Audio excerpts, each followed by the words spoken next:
Hello, good morning everyone. आप लोगों को हमारे YouTube channel AK Education Jharkhand में स्वागत है। हम बेसिकली यहाँ पर आज हम फिजिक्स के टॉपिक के बारे में डिस्कस करेंगे। चैप्टर का नाम है ग्रेविटेशन। तो सबसे पहले हम लोग देखेंगे कि ग्रेविटेशनल फोर्स क्या होता है। तो gravitational force is every object in this universe attracts another object with a force is called gravitational force. कहता है कि जितने भी यूनिवर्स में ऑब्जेक्ट है, जितने भी यूनिवर्स में ऑब्जेक्ट है, वो ऑब्जेक्ट क्या करते हैं, किसी दूसरे ऑब्जेक्ट को एक फोर्स से अपनी ओर अट्रैक्ट करते हैं और उसी फोर्स को हम लोग बोलते हैं ग्रेविटेशनल फोर्स। क्योंकि ग्रेविटेशनल फोर्स में हमारे यूनिवर्स में बहुत सारे ऑब्जेक्ट है, एवरी ऑब्जेक्ट जो है वो किसी अदर एवरी ऑब्जेक्ट को क्या करते हैं, फोर्स से अट्रैक्ट करते हैं, उसको हम लोग ग्रेविटेशनल फोर्स कहते हैं।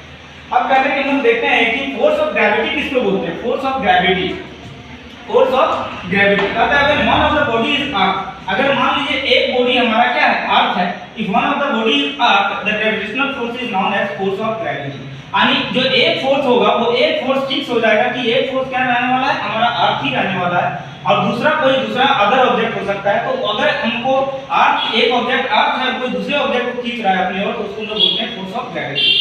अब कहता है इस फोर्स के लिए न्यूटन ने एक यूनिवर्सल लॉ ऑफ ग्रेविटेशन का स्टेटमेंट दिया। न्यूटन का यूनिवर्सल लॉ ऑफ ग्रेविटेशन क्या स्टेट्स करता है, उसके बारे में हम लोग उसका स्टेटमेंट को पढ़ते हैं। स्टेटमेंट क्या बोलता है यूनिवर्सल लॉ ऑफ ग्रेविटेशन का, कि every object in this universe attracts every other body with a force. कहता है कि every object in this universe attract every other objects with a force which is directly proportional to the product of their masses and inversely proportional to the square of distance between them।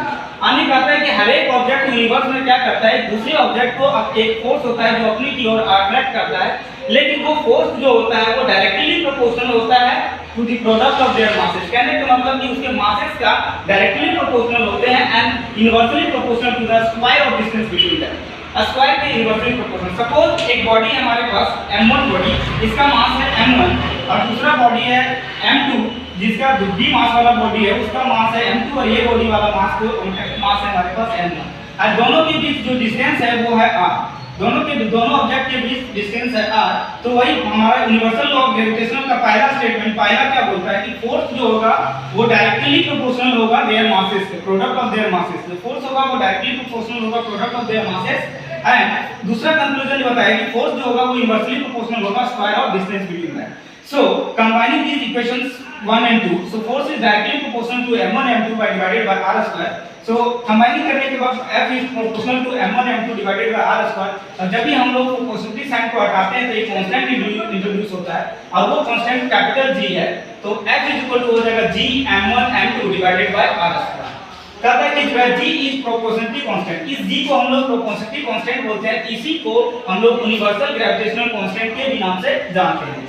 अब है कि हम लोग देखते हैं ऐसा unit of G कि capital G जो है हमारा यूनिवर्सल ग्रेविटेशनल कांस्टेंट, इस यूनिवर्सल ग्रेविटेशनल कांस्टेंट का ऐसा यूनिट क्या होता है। तो इसी फार्मूले से हम लोग G क्या निकाल सकते हैं, F r स्क्वायर यानी फोर्स इनटू डिस्टेंस का square divided by m1 and m2। सो ऐसा ही यूनिट फोर्स का पता है हम लोगों को क्या होता है, फोर्स का होता है न्यूटन और डिस्टेंस का क्या होता है मीटर। तो यहां से हो गया मीटर स्क्वायर, तो न्यूटन मीटर स्क्वायर और मासेस का m1 और m2 का होता है kg into kg, तो kg स्क्वायर। तो ऐसा ही unit of capital G universal gravitational constant का क्या होगा, न्यूटन मीटर स्क्वायर पर kg स्क्वायर।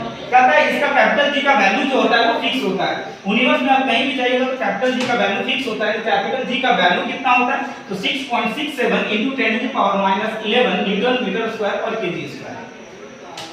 ठीक है। अब ये जो यूनिवर्सल ग्रेविटेशनल कांस्टेंट है कैपिटल G वो किस तरह का क्वांटिटी है, तो it is a scalar quantity. ठीक है। इसके पास क्या होता है, मैग्नीट्यूड होता है, इसके पास डायरेक्शन नहीं होता है, इसीलिए इसको हम लोग यूनिवर्सल ग्रेविटेशनल कांस्टेंट को स्केलर क्वांटिटी की अब ट्रीट करते हैं। अब कहता है कि डेफिनेशन ऑफ G, कहता है कि हम लोग कैसे डिफाइन कर सकते हैं यूनिवर्सल ग्रेविटेशनल कांस्टेंट को।